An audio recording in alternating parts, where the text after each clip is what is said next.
election weapon. Plus the falling rupee amidst rising inflation. What lies ahead? Top economist with the Prime Minister's Economic Advisory Council, Dr. Sajid Chinoy, is among my guests tonight. So we've got plenty to chew on, but first, as always, it's time for the 9 headlines at 9. The Home Ministry bans the radical group Popular Front of India for 5 years for alleged terror funding and conducting terror training. Politics erupts over the ban. Several parties say similar action should be taken against the RSS. The BJP dismisses such equivalence. Former Madhya Pradesh Chief Minister Digvijaya Singh now throws his hat into the ring for the election of Congress President. Tells India Today he will file a nomination as suspense bills over the future of Ashok Gehlot. Shashi Tharoor set to file a nomination on Friday. Government announces India's new Chief of Defence Staff. Lieutenant General Anil Chauhan will succeed Lieutenant General Bipin Rawat as the country's top military officer. The generals will report to a Lieutenant General.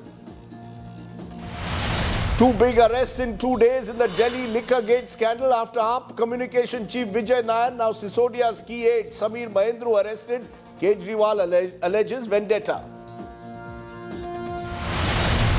Malayalam actor exposes shocking molestation during film promotions in a mall. Actor alleges she and her colleague were molested, seen slapping the molester.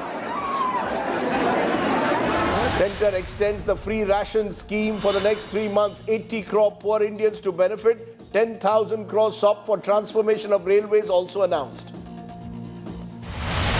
Dearness allowance for central government employees hiked by 4%. DA for such employees now stands at 38% of the basic pay pension as against 34% earlier. Rupee slides to a fresh record low of 81.94 against the dollar. Indian currency has depreciated 9% against the greenback in 2022 so far. The royal family rift continues. Prince Harry and Meghan Markle now demoted to the lowest in royal ranks 2 years after they stepped down from official duties.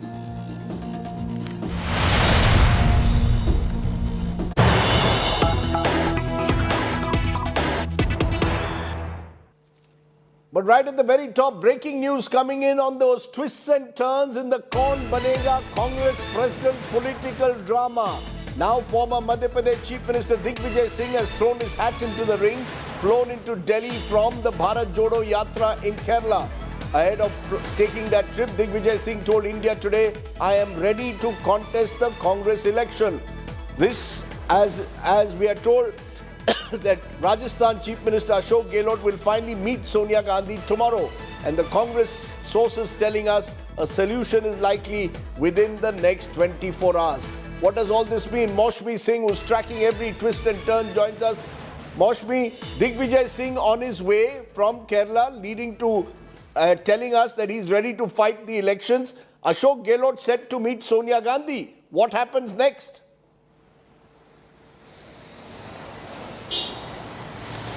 So Rajdeep, clearly with Digvijay Singh coming in the fray now, it would be either a 2-cornered contest or a 3-cornered contest. We are told by highly placed sources that it is not really clear as of now whether Ashok Gehlot will file his nominations as well. Everything will depend on the meeting with Sonia Gandhi that would be happening tomorrow. But A.K. Antony did meet Sonia Gandhi, and there is a lot of brainstorming, a lot of discussions and deliberations at 10 Janpath. Ambika Soni, K.C. Venugopal, Mallikarjun Kharge, all of them camping here.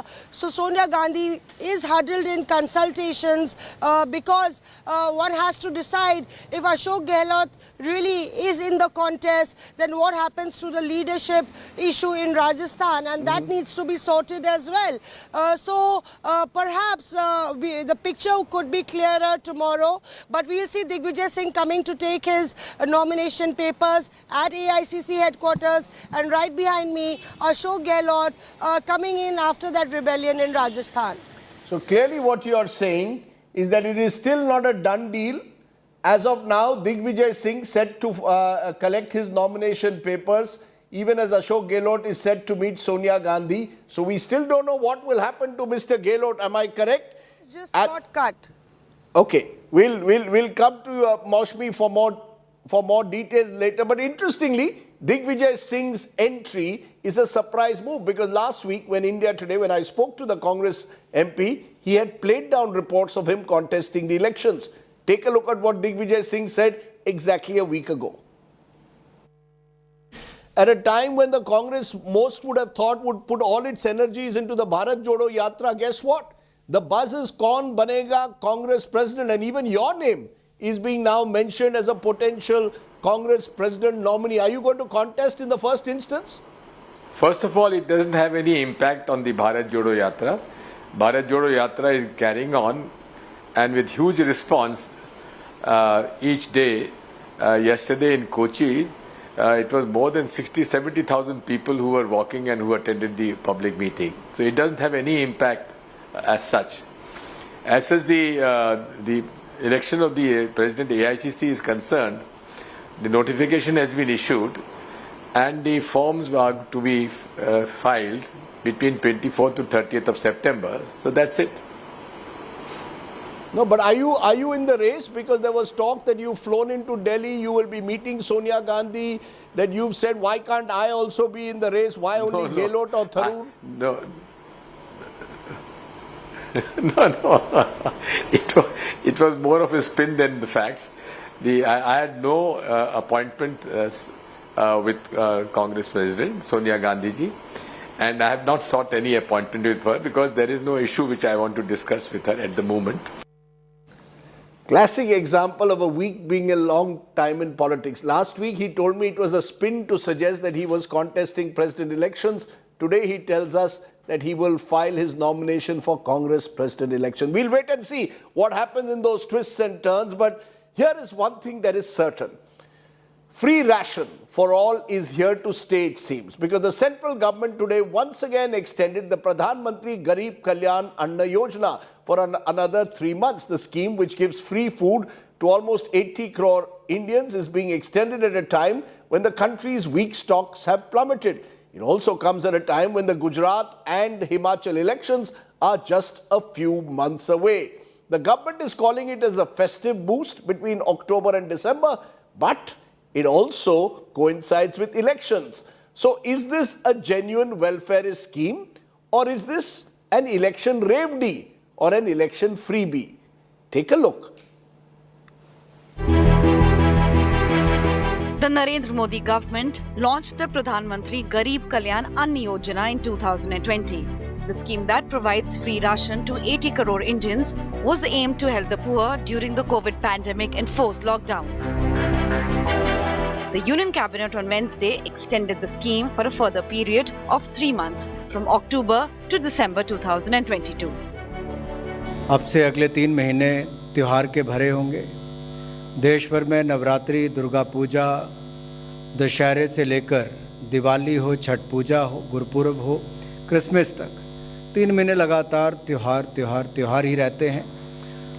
और इन 3 महीनों में जहां त्योहार होंगे तो हमारा भी प्रयास है कि लोगों के मन पे मुस्कुराहट भी हो, खुशियां भी हो।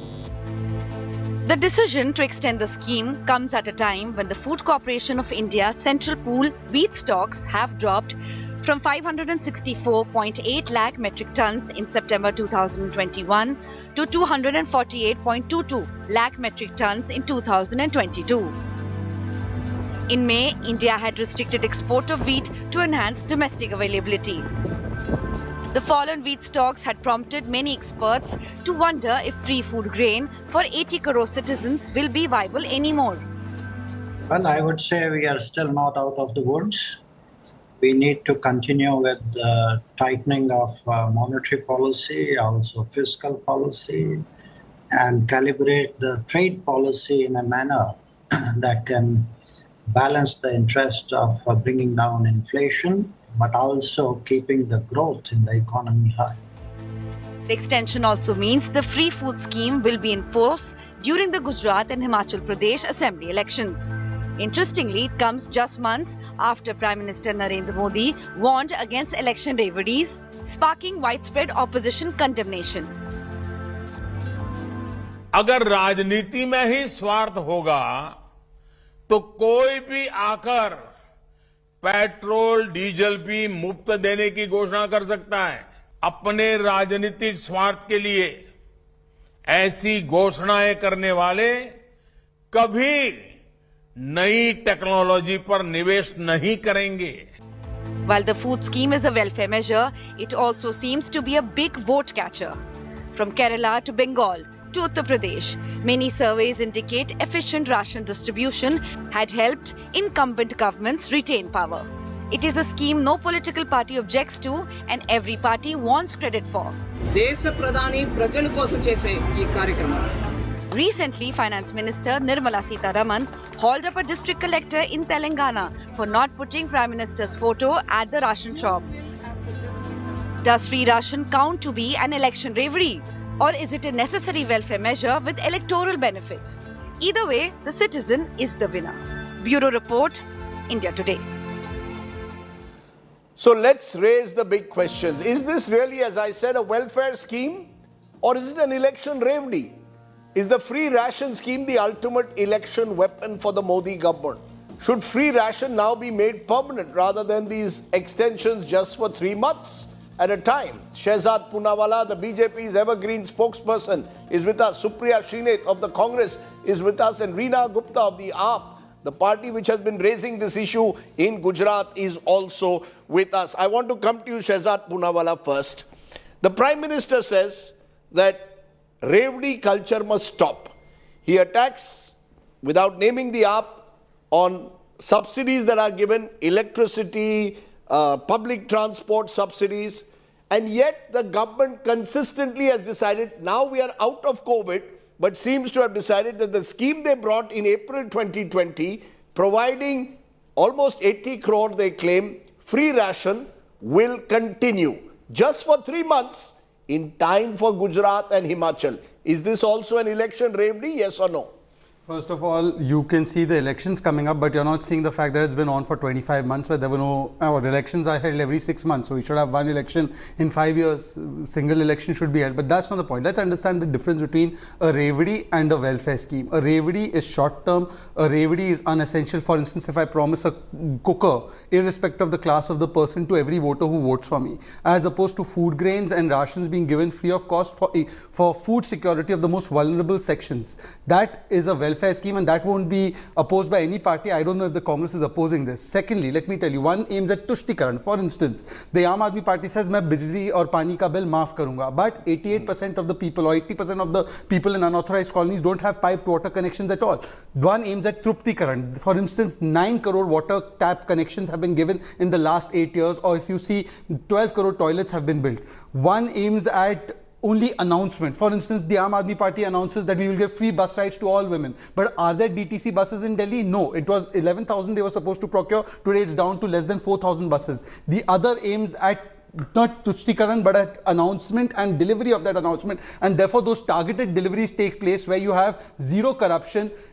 Earlier, there was a time when you used to give those subsidies, 85 paisa used to be eaten up. Here, through DBT and through Jan Dhan and JIM Trinity, the beneficiary gets the entire benefit. One is aimed at only making lollipop promises. The other is aimed at improving the life of somebody. For instance, 500 new schools were supposed to be built by Aam Aadmi Party. They will not be able to name even 100 new schools. They just keep talking about classrooms.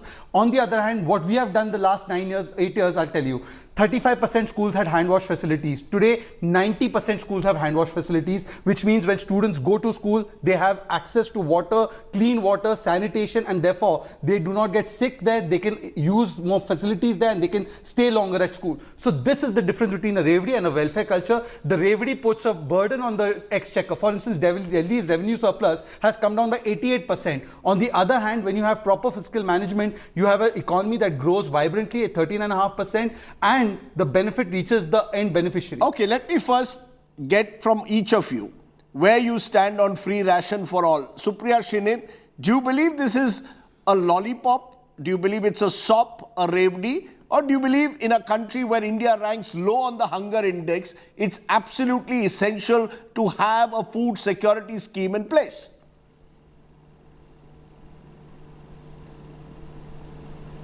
Forgot this. The Food Security Act was enacted by the UPA government led by the Congress party. So just to put it on record here, I am so glad we brought about a law which ensured that people in this country are fed. I just want to point out 2 or 3 things here. 80 crore people being fed is what the BJP keeps telling you on and on and on, almost nauseous. But their MPs in parliament say free fund का खाना खा रहे हैं. आपने free fund के खाने को करा है क्या? उस MP के साथ क्या कार्रवाई हुई थी? I would really want to know. The second and a more important point is when you have to feed 80 crore people in India in a population of about 135 to 140 crore, it means that our people are in a plightful situation. Please understand the plight of the people. Please understand the joblessness.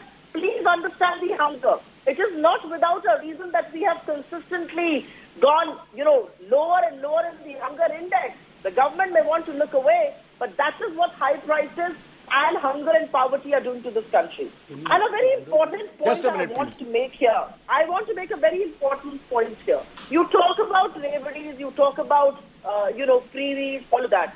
What about the gold coins that you hand over to the corporate sector? What about 4.5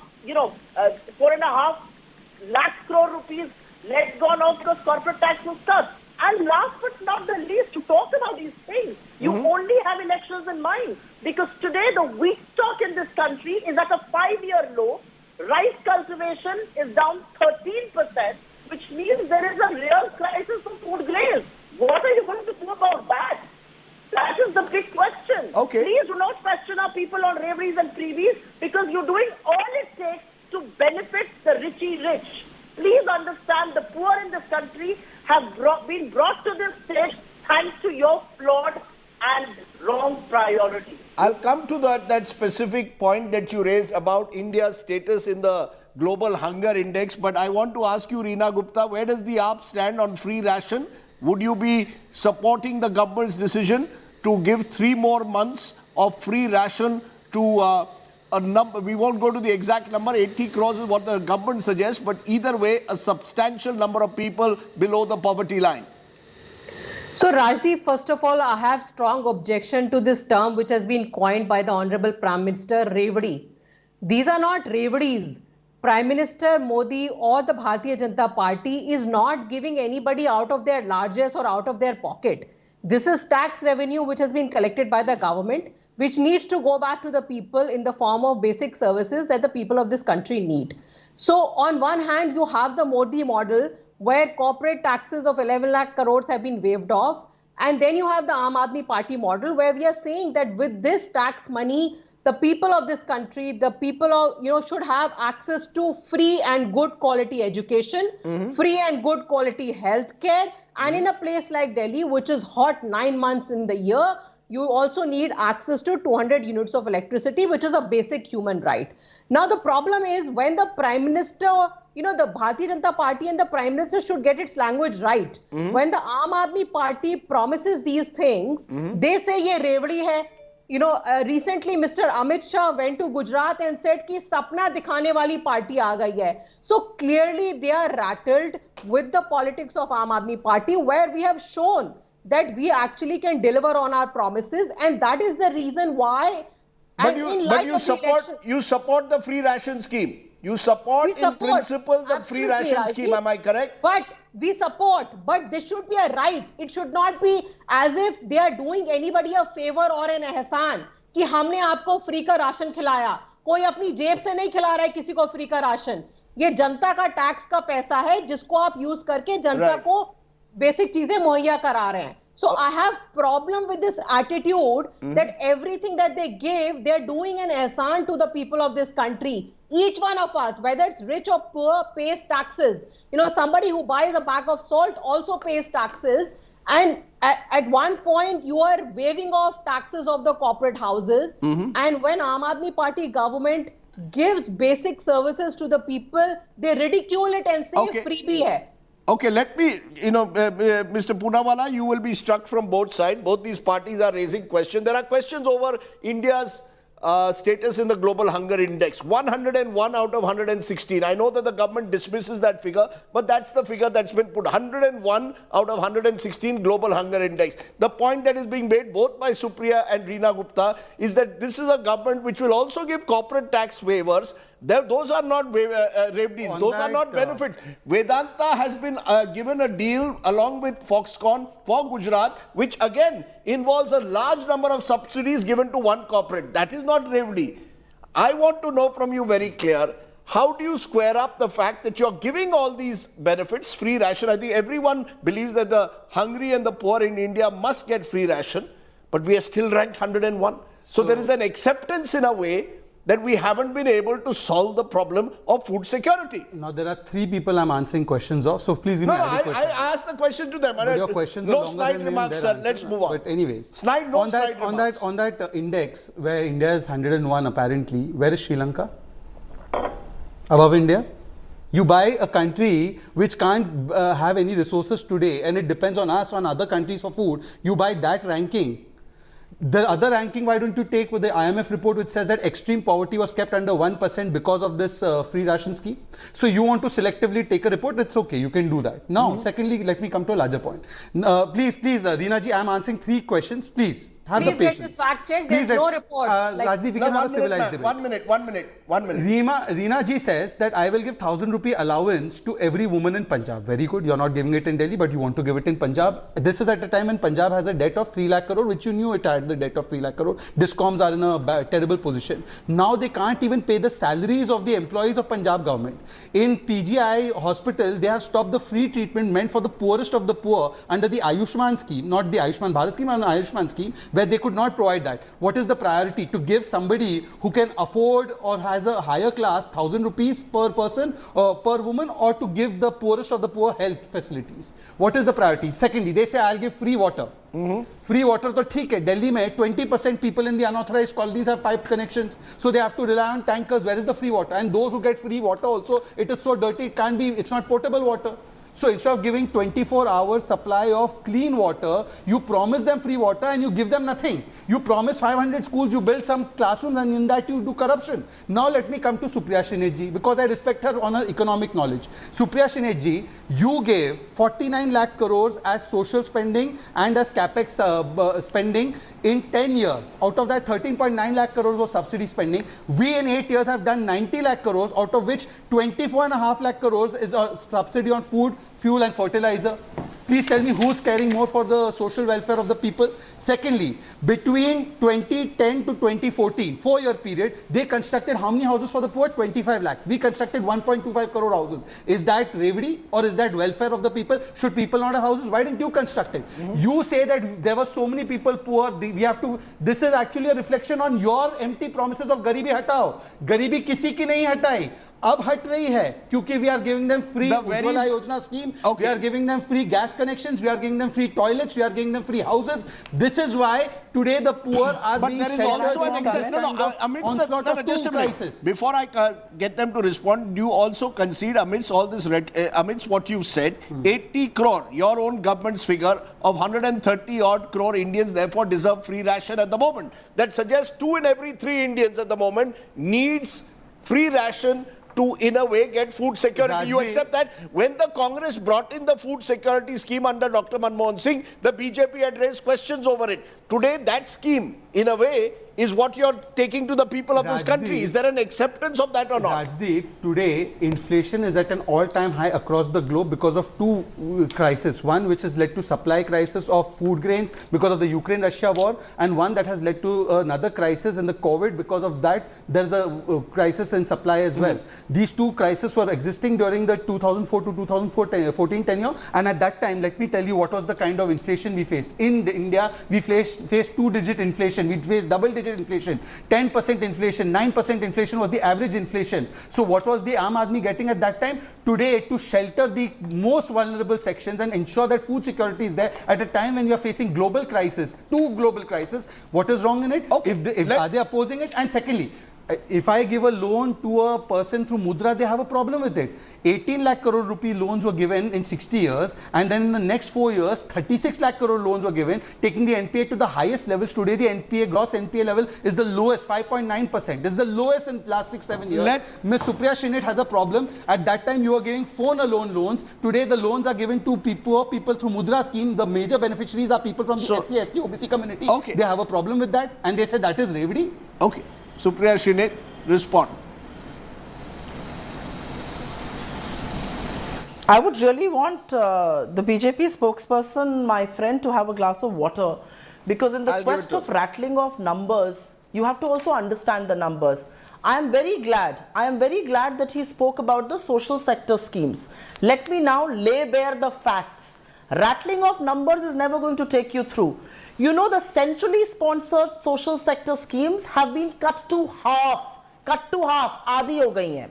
The Women and Child Development Department had 19 schemes for girls, reduced to just 3.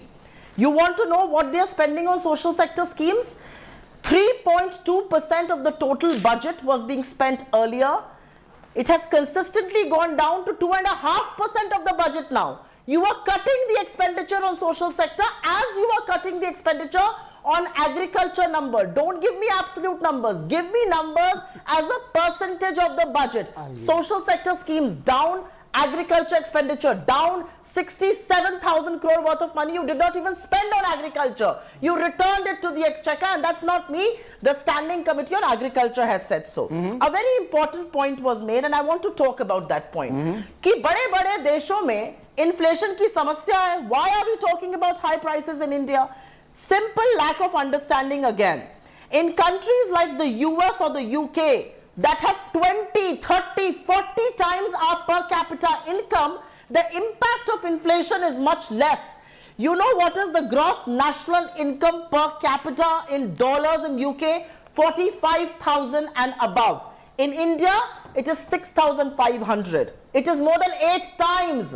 So please understand, when you rattle numbers, understand the context of the numbers. I also want to point out one last thing before you can move on to the other panelist. And that thing is, when you say free ki gas, free ka cylinder, free ki vaccine, this is exactly what governments are elected for, to take care of the people. When you do it, to sab theek hai. Koi aur kare to revdi hai. It's like, you know, that saying that say, twada kutta kutta, mera kutta kutta, twada kutta Tommy. Something like that. It's really that, really.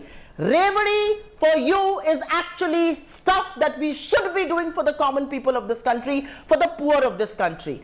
You have consistently made policies only for the rich. You have let go of 5 lakh crore worth of income from capital tax cuts. Who's going to account for that? Your national, and you talk about debt. The debt has gone up multiple times. It's over 156 lakh crore for India today. The most over-leveraged group, of course, is the second richest in the world, Mr. Adani. किसने कृपा करी उन पर? 643rd position से second position पर आप लेकर आए. Banks का exposure उनका देखिए. Mudra scheme. Talk about the NPAs in Mudra scheme, and who can start a business in 3,000 rupees or 3 lakh rupees, the variations in the Mudra scheme. So let's talk about real numbers. Let's talk about numbers that matter, and let us all get together and understand we need to do a lot more for our people. You are insulting them by actually calling what the government should be doing for the people रेवड़ी. आप जो अशर्फियां बांट रहे हैं ना अमीरों को, वो रेवड़ी के मुकाबले में बहुत ज्यादा है. उसके बारे में चिंता करिए. Don't rattle those numbers if you don't understand them. We have limited. Social sector schemes and agriculture expenditure consistently gone down. Okay, you made the point. Very quickly. Central outlays on social sector schemes have gone down. That is a reality.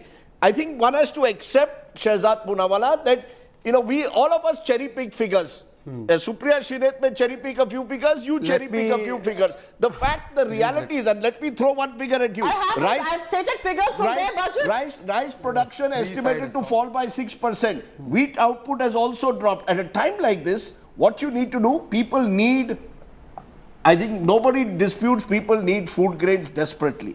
The question at the end of the day is, when that is done by other parties, whether it is Mamata Banerjee in Bengal through a Dware Sarkar scheme, You all say it's populist, it's aimed at winning elections, it's Revdi. When you do it, it becomes welfareist. First of all, just respond. Rajdeep, first of all, when the Prime Minister spoke about Revdi culture, he took no party or political organization or state government's name. But I don't know why some people take it so personally. He gave an example of what is happening around us, and we've seen the Sri Lankan experience where family first, freebies first, and corruption first, which is common in a couple of parties here, has led to the downfall of Sri Lanka. But it was clear that it was directed at parties like the Aam Aadmi Party. उड़ता तीर मैं पकड़ लूं और फिर मैं बोलूं कि भाई it was aimed at me. Now let me tell you how Supriya gives you misleading figures. First of all, Supriya says that what have you spent on agriculture? Supriya ji, take it in percentage terms. The agriculture spending has gone up fourfold. There's a fourfold rise. Your agriculture spending, the full budget was 1.46 lakh crore. Our budget is 6.11 lakh crore.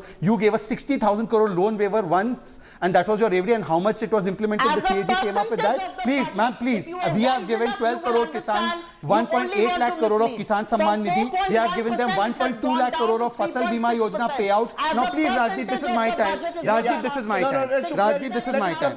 Rajdeep, this is my time. Rajdeep, this is my time. Rajdeep, I do not yield. Rajdeep, I do not yield because facts are Please very... go ahead. You have 30 seconds. Secondly, Aam Aadmi Party says we have waived off corporate tax of 11 lakh crore. Congress says 5 lakh crore. अरे एक झूठ तो decide करके आ जाओ घर से. She is saying 11 lakh crore. She said it in the opening statement. She is saying 5 lakh crore. The fact of the matter is corporate tax collection has gone up year after year despite the pandemic. That is the fact. Nirmala Sitharaman has given the figures in Parliament. Now please let me complete. Then she spoke about one group. But Rajdeep, she's constantly interrupting. Supriya, let him finish. He did not stop you. I might get a This is not I will fair. let you respond, Reena, at the end. Go ahead. Rajdeep, she took the name of a group. If that group is being favored by somebody in power, then why is it that in Rajasthan, the two groups that you keep targeting have made the highest investment of 1.68 lakh crore? Who got the Diggi port in Maharashtra when the MVA government was there? Who did the UPA give SEZ projects to? Who got 1 lakh crore loans during the UPA tenure between 2004 to 14? Those same very groups. आप करे तो चमत्कार और मैं करूँ तो गुनेगार. ये जो बोल रही थी ना, मेरा कुत्ता कुत्ता और आपका कुत्ता टॉमी, यही हो गया. Now let me come. But let me answer all the questions. It will take 10 seconds. During Supriya's tenure, the fiscal deficit between 2009 to 14 was between 4 to 6%. Between 2014 to 19, it was under 4%. These are the two normal times because now it is an abnormal time. Two worst crises are there. This is the way we have managed the economy. 13.5% GDP growth that has taken place in the last quarter. You have had a situation of highest FDI, highest exports, highest FDI, highest exports. This is the way we have managed the economy. Okay, Reena Gupta has been very silent. Reena Gupta, as I said, with Gujarat elections coming up, I want to understand from you, y'all are also making all kinds of promises without necessarily looking at the state of the exchequer. 1,000 rupees for every woman in Gujarat, more than 3 crore women will get 1,000 rupees per month. Do you see these as election revdis or do you see these as necessary schemes for the people? Rajdeep, each of these has been, looked into detail. These are all necessary schemes. But let's talk about Gujarat, Rajdeep, because that is supposed to be the poster state for Bharatiya Janata Party. They have been ruling it for 27 years and they have been claiming to be fiscally very responsible. Then why is there a debt of 3 lakh crore? And I repeat, 3 lakh crore on Gujarat. CAG has warned Gujarat of falling into a debt trap. After 27 years in power, continuously, you still don't have roads, you still don't have good schools, you still don't have good hospitals. And at the same time, you're spending 200 crores on buying a private jet for the Chief Minister of Gujarat.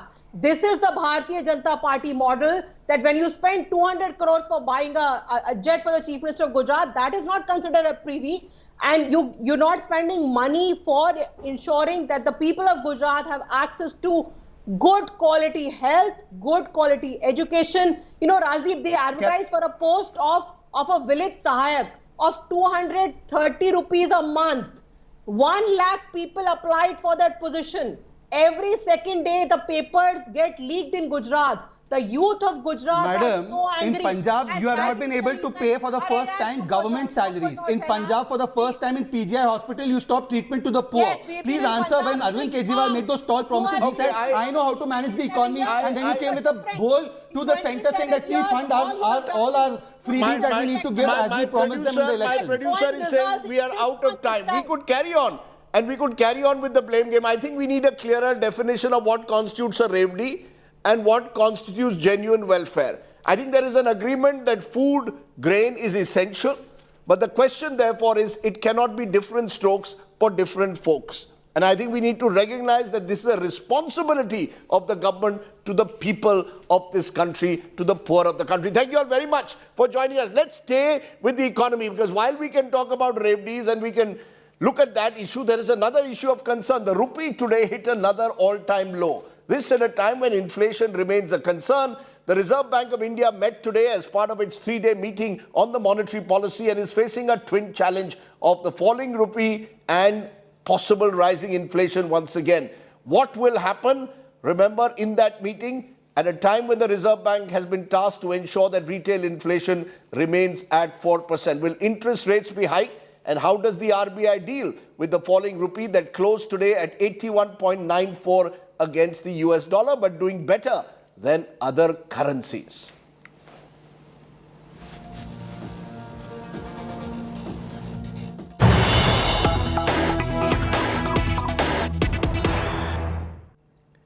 So what lies ahead then for the falling rupee and also, yes, for rising inflation as that RBI committee meeting begins? Joining me now is Dr. Sajid Chinoy, JP Morgan's chief India economist and also part-time member of the Prime Minister's Economic Advisory Council. Dr. Chinoy, the rupee once again continuing with this consistent depreciation, reaching a new low today. How worried should one be? Rajdeep, I think one needs to understand what's happening globally. We're seeing market movements that we haven't seen in decades over here. And the genesis of all of this, Rajdeep, is that the US Fed is on course to raise interest rates to, close to 5%. The last time this happened was 2007.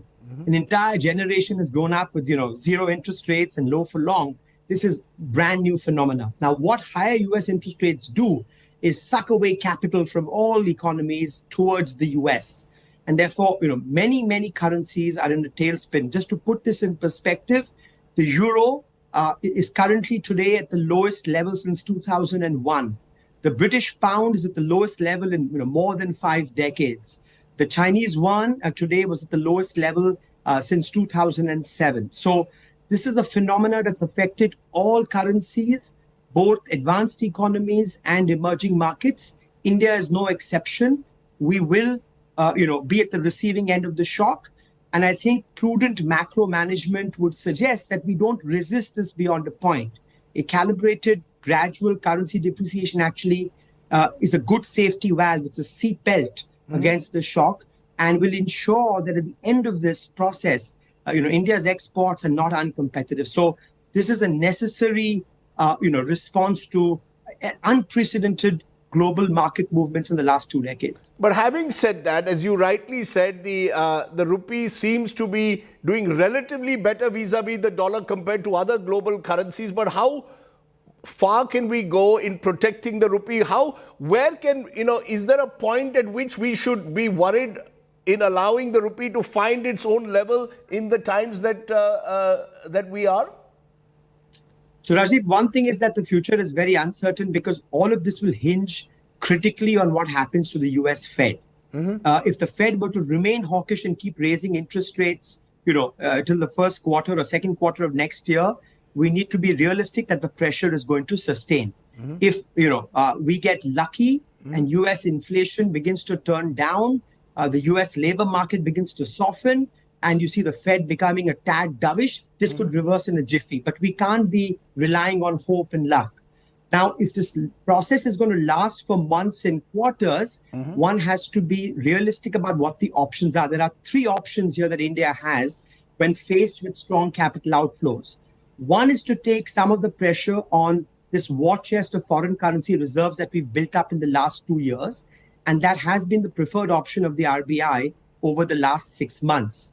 But you want to be careful not to run that down too much because you want to preserve ammunition if this shock goes on for another 6 or 12 months. The second option is, if you want to prevent a faster drawdown of reserves, is for the exchange rate to become the shock absorber, to become the adjustment mechanism. And the third mechanism to guard against this is to ensure that the interest rate differential with the US doesn't narrow to very low levels. If US rates are going up, we've seen interest rates around the world will have to go up. And this week, when the MPC meets, I'm sure this will be a factor. So expect that interest rates will also go up. So the shock will have to be absorbed across these three instruments. Higher interest rates, a weaker rupee, and some running down of reserves. If you rely only on one instrument, that may be imprudent. Because the RBI is meeting even as we speak over the next 3 days, you're saying likely, therefore, get ready, brace yourself for higher interest rates come Friday. Am I correct? That's right, Rajiv. There are no easy policy options in a very hostile global environment. The fact is, emerging markets like India that are commodity importers are facing a trifecta. Higher global rates, the strongest US dollar since 2002. And while commodity prices have corrected some, and that's a source of relief to India, they're still elevated to compared to where they are next year. Now, in that backdrop, inflation could still remain sticky in India. The good news is at the margin, we're seeing inflation pressures on a momentum basis have softened in the last 3-4 months, core inflation. So the fact that global commodity prices have corrected, the fact that core inflation has gone down, the fact that inflation expectations appear to have peaked will give the RBI some relief. But the fact is there are new food price pressures because the monsoon wasn't particularly evenly distributed. And inflation is expected to remain above 6%, which is the RBI's upper tolerance band for much of the next 2 quarters. Remember, monetary conditions in India are still very accommodative. Policy rates are at 5.4%. Inflation is running at 6%. Negative real rate.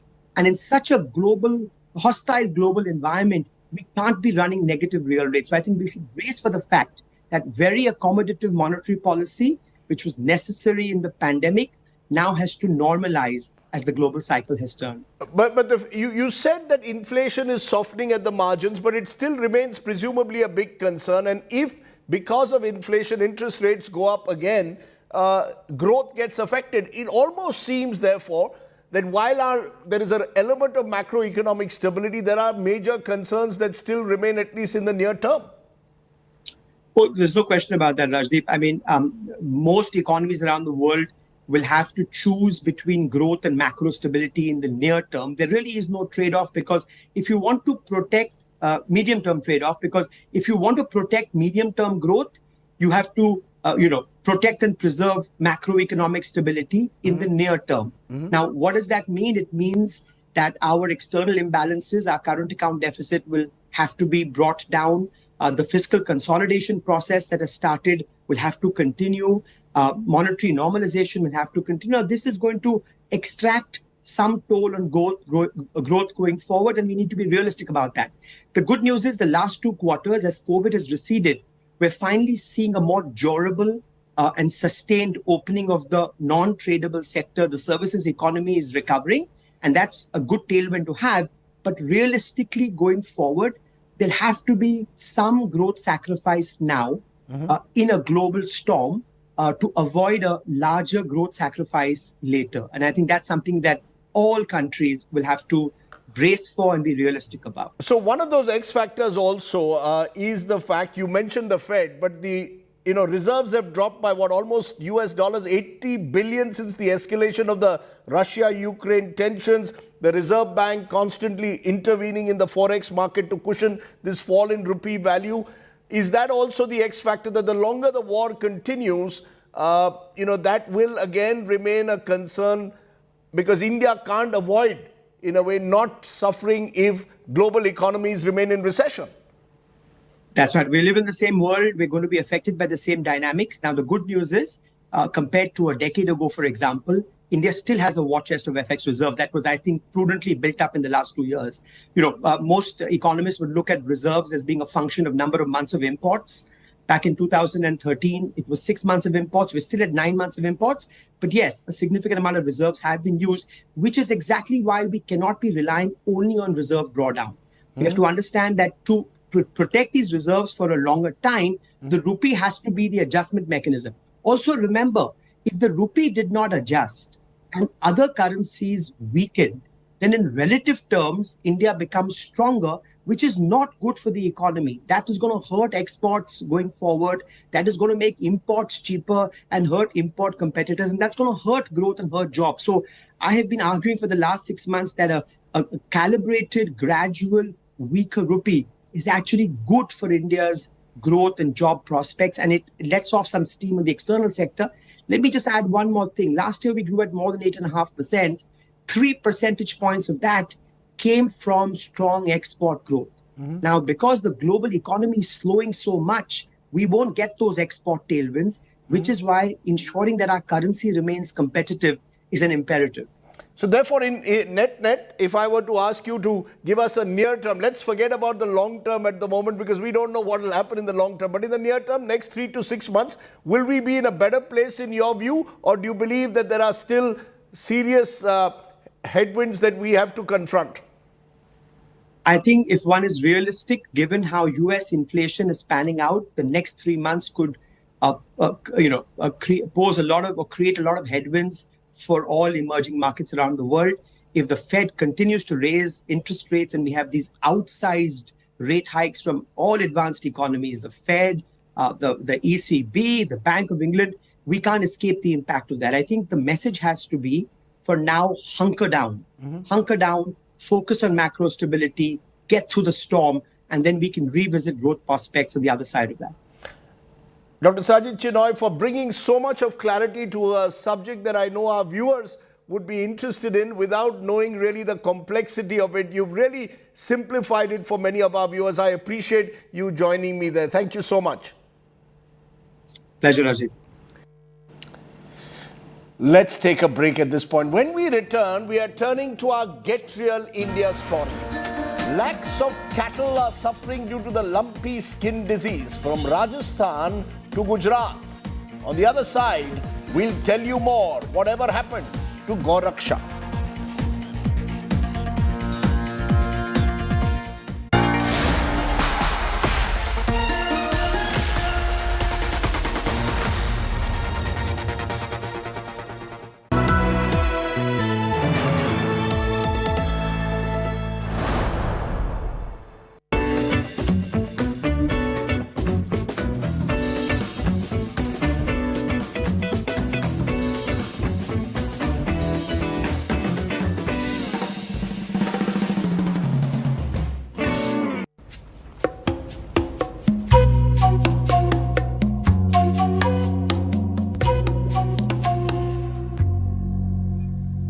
I noticed something new.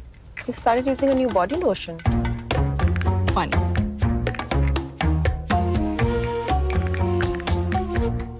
I'm so sorry for the delay. I was on another call. It just kept going on. No, Papa. You are in a steam bath. Steam bath? At home? Two steam bath he takes. Go to your homework.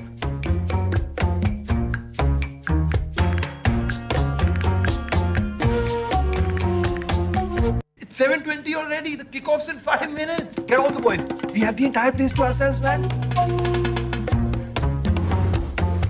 Not working? Of course it is. But I don't want you guys to be using this bathroom. So use the other one.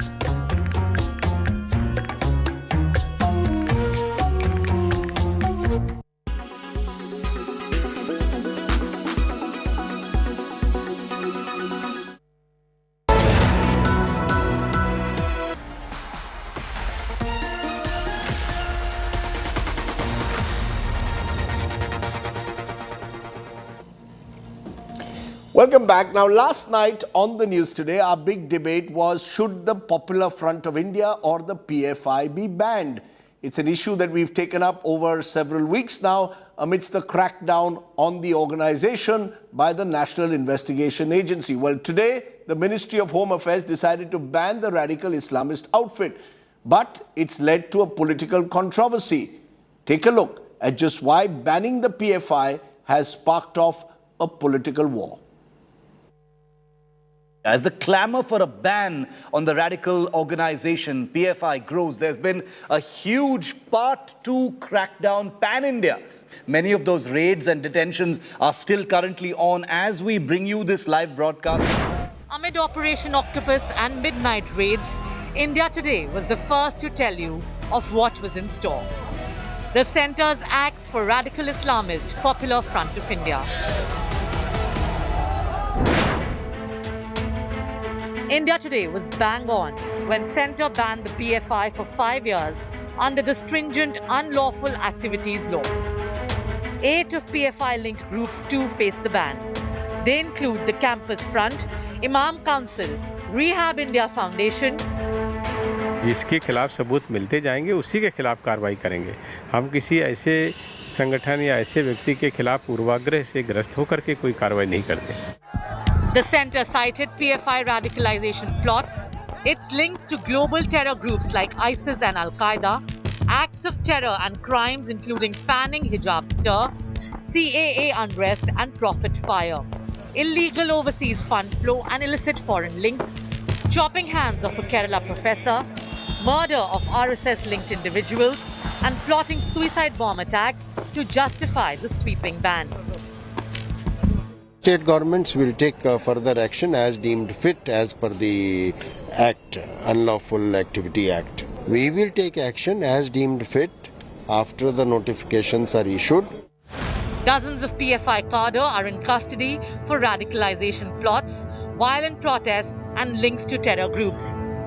देशभक्तों का ये देश है, ये राज्य है, राष्ट्रभक्तों का है. या देशद्रोही बयान किसी पर कोई कर नहीं सकता है और वो साइन भी नहीं किया जाएगा. Doing all anti-national activities and time had come to ban this organization, and this is a message for all the anti-national groups that they will not survive doing anti-national activity in this country. This is a very, very welcoming move. I'd like to express our gratitude to Honorable Prime Minister Narendra Modi and Home Minister Amit Shah for this bold action. While M&S workers celebrated and distributed sweets, security was tightened nationwide at PFI offices. Union Home Ministry, except for SDPI, which is the political outfit of the Popular Front of India, and that is why you could see the policemen stationed right here outside the PFI's national headquarters. Will the PFI ban help India's fight on terror, or will it lead PFI to regroup itself under a different name? Bureau Report, India Today. Let's turn from there to our Get Real India story. And it's a story that's been lost in all the noise that we often have over Gau Raksha or cow protection. Well, the Lumpy virus disease is creating havoc across India's cow population. Rajasthan amongst the worst hit states. Of the nearly 20 lakh cases, over 14 lakhs are from Rajasthan. Farmers are living in fear. With just a few kilometers outside Jodhpur city, India Today's team found carcasses of cows in hundreds. It's our ground report. Get Real India.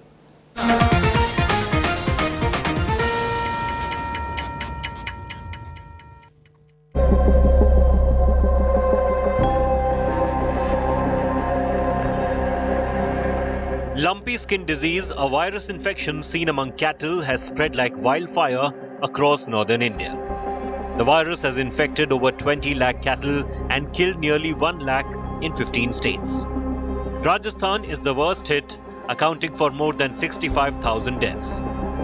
Farmers are watching in horror as their cows battle for their lives. Just a few kilometers from Jodhpur city, carcasses could be found lying all around in hundreds. Keru village is one of the locations India Today visited for a reality check. ये है केरू ग्रामीण इलाका. अब केरू ग्रामीण इलाके में आप देखेंगे तो ये पशु चिकित्सालय में खुलने का समय लिखा है 9 बजे से 4 बजे तक. भोजन काश होता है 1.5 से 2 यानी कि आधे घंटे के लिए, और अवकाश के दिन 9 से 12 बजे तक अधिकारी व कर्मचारी का विवरण भी नीचे दिया गया है. यानी कि ये ओपन होने का टाइम है, ये लंच का टाइम है, और ये पूरी सारणी यहाँ पर बनी है. लेकिन ये सिर्फ सारणी बनी है. हालात देखिए, करीब 9:30 से ज़्यादा का समय हो चुका है. अभी यहाँ पर फिलहाल ताला लगा हुआ है, कोई डॉक्टर यहाँ पर मौजूद नहीं है, और ये तब है जबकि हज़ारों की संख्या में गाय जो हैं वो मर रही हैं.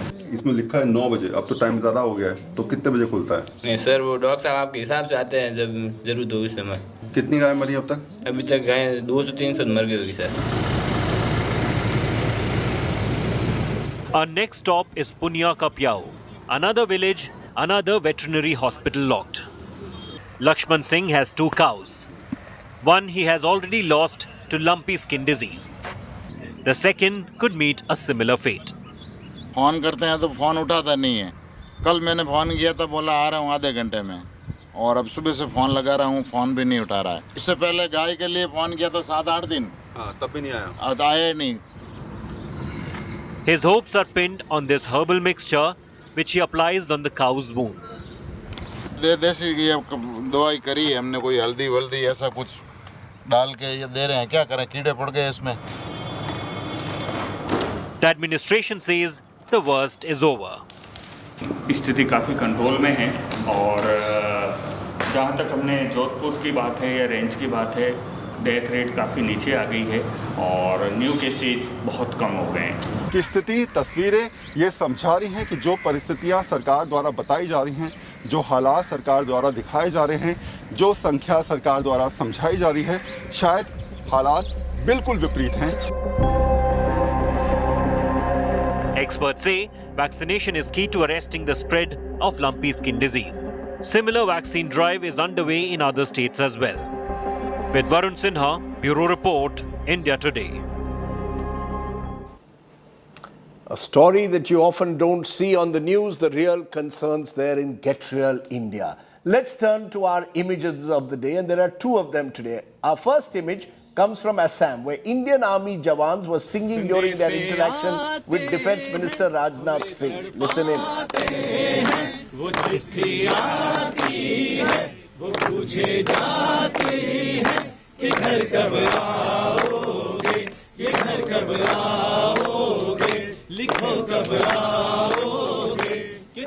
Okay, that's one image. The second image is of the one and only Lata Mangeshkar. Today is the birth anniversary of the legendary singer who passed away earlier this year.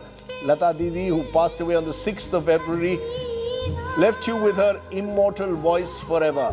There's a chowk in Ayodhya which will be named after her. For now, we leave her in the best way we remember her, with her voice, her immortal songs. Stay well, stay safe. Good night, Shubhratri. Jai Hind.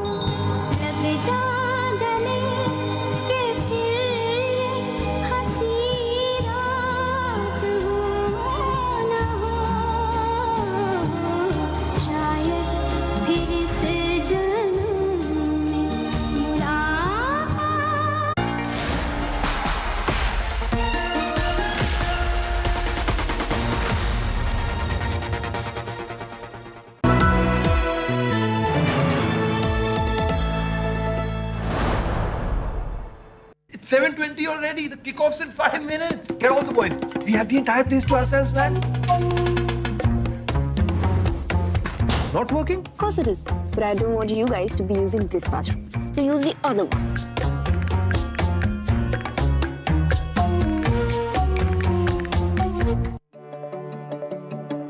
Tana dir dir dim, tana dim, tana.